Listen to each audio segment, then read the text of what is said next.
Continuamos en La Venganza Será Terrible por AM750, en esta modalidad de transmisión remota, cada uno desde su casa haciendo la cuarentena, como seguramente ustedes. Hablaremos esta noche del destino de Santiago el Mayor. Santiago, Jacob en hebreo. Vamos a hablar algún día de ese nombre, que es Santiago, pero también es Diego. Bueno, ya vamos a ver. Santiago fue uno de los 12 apóstoles de Jesucristo, ¿no? Santiago, Simón, Simón, Judas, Lucas, Mateo, Juan, Tomás, Andrés, Bartolomé, creo que no me falta ninguno. Bueno.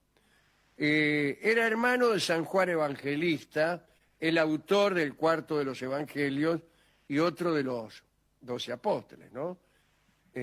Santiago y Juan eran pescadores de Galilea, donde los convocó Jesús. Desde entonces, Santiago formó parte del círculo más cercano. En realidad, el más amigo de Cristo de todos era Juan, el hermano de Santiago el Mayor. Santiago participó, junto a Jesús, de algunos momentos importantes. Estuvo, por ejemplo, cuando la resurrección de la hija de Jairo.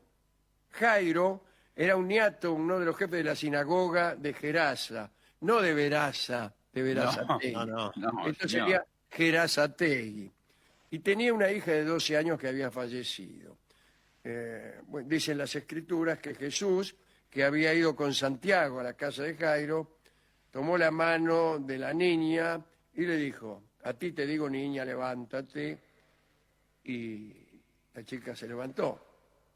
La hija de Jairo es, junto con Lázaro de Betania y el otro, el hijo de la viuda, el hijo de la viuda de Naín.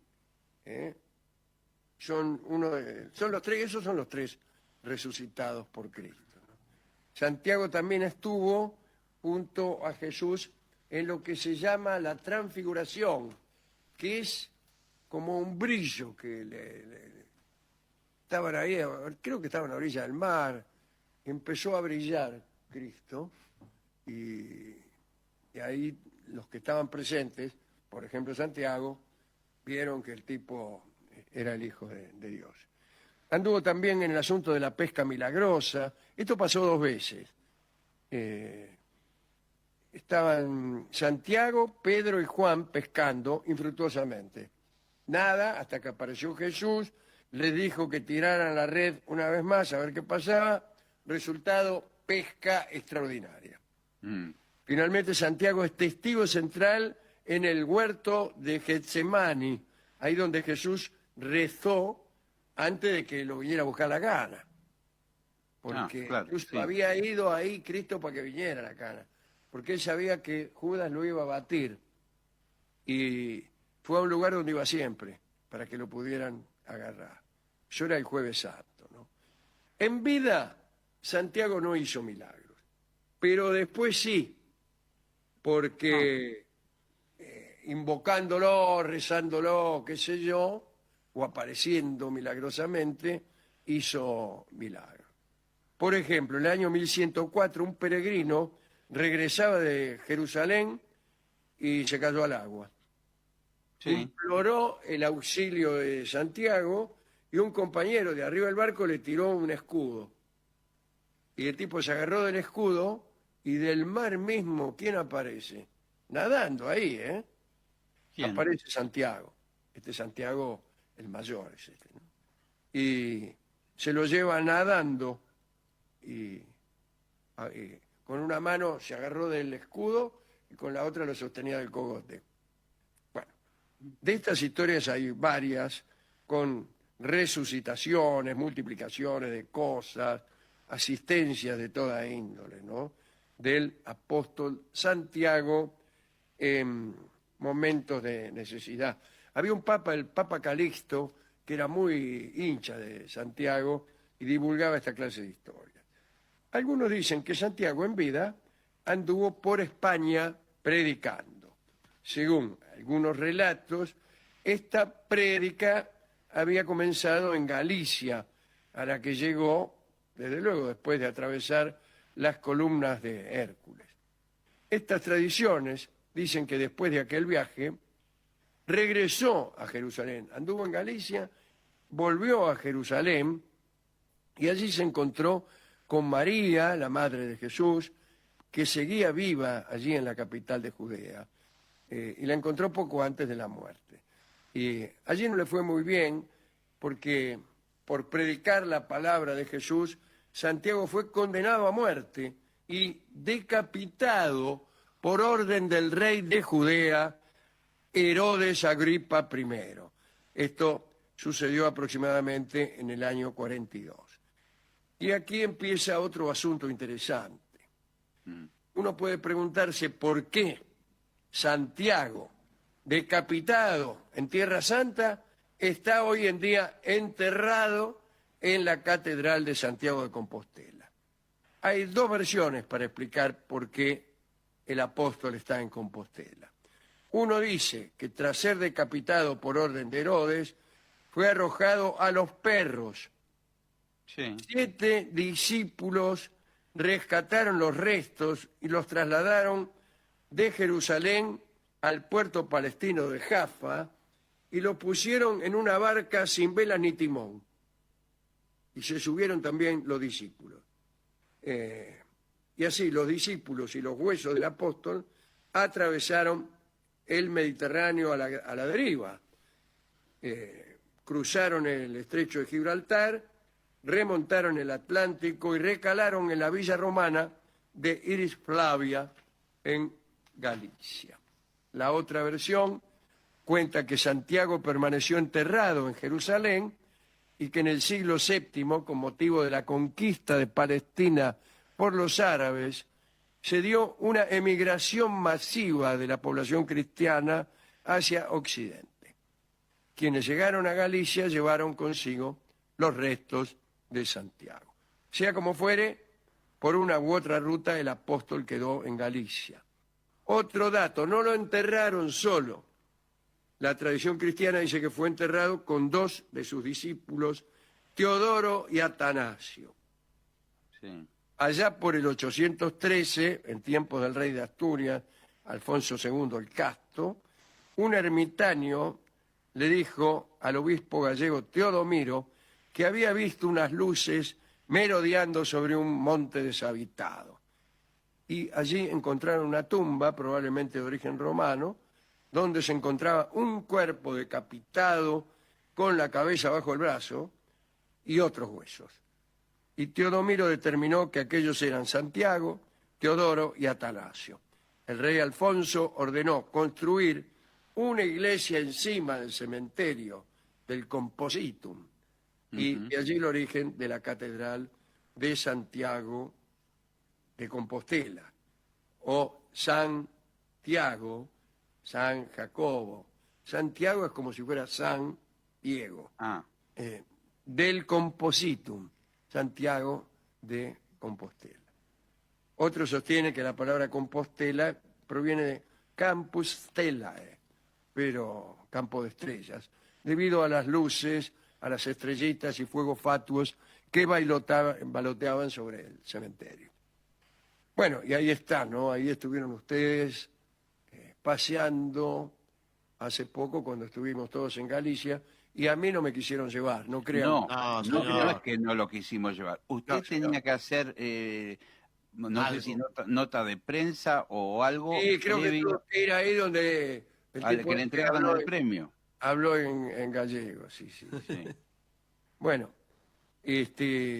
la noticia de que allí estaba Santiago fue muy oportuna en aquel siglo VIII, porque era un siglo donde los musulmanes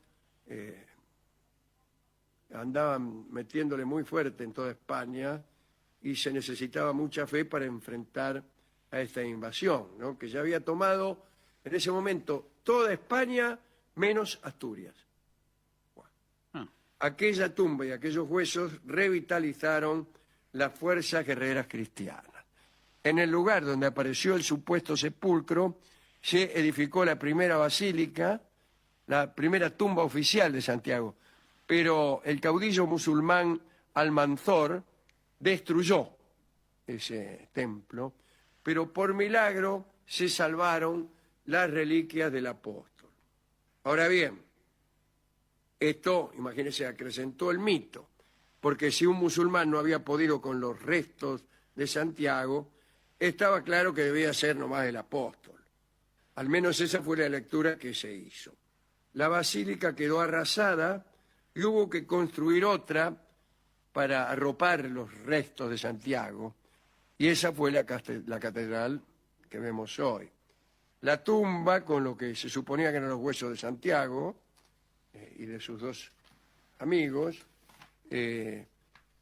pasó a ser un destino de peregrinos hasta que el primer sobresalto llegó por culpa de los ingleses.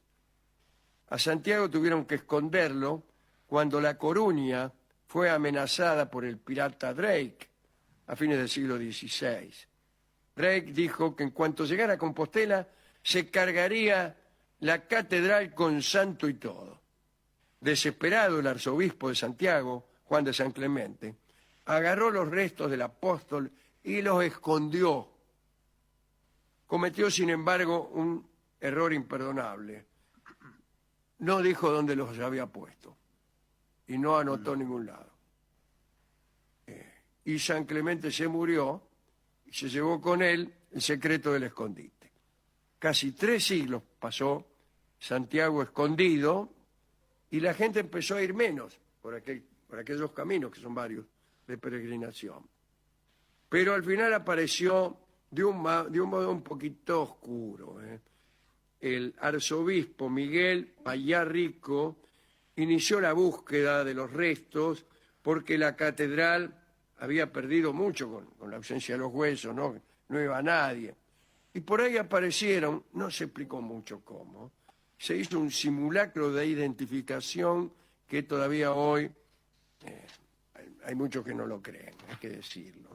La mayoría de los huesos venerados no tienen mucha base histórica, ni antropológica, ni documental.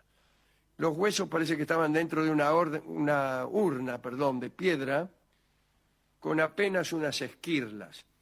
Los científicos de la época los analizaron, la respuesta que tenían ya estaba definida con antelación. Lo único que alcanzaron a decir fue que eran restos muy antiguos y de 3 personas distintas. Y el arzobispo compostelano Payá-Rico comunicó el descubrimiento a Roma y el Papa León XIII envió a su vez al cardenal Caprara, y entre todas las autoridades eclesiásticas decidieron que aquellas reliquias eran auténticas y así se publicó, punto final a la historia. Y también se decretó la prohibición de volver a abrir aquella urna, así que nunca más volvieron a ser objetos de estudio. Era el año de 1884, Ya no hay forma de estudiar esos huesos. Don Miguel de Unamuno se pronunció y dijo: ningún hombre moderno, dotado de espíritu crítico, puede admitir, por católico que sea, que el cuerpo de Santiago el Mayor reposa en Compostela. Mirá vos. Por eso la deben tener con don Miguel en Santiago. Bueno, un pequeño dato anexo es que Santiago es el patrono de España.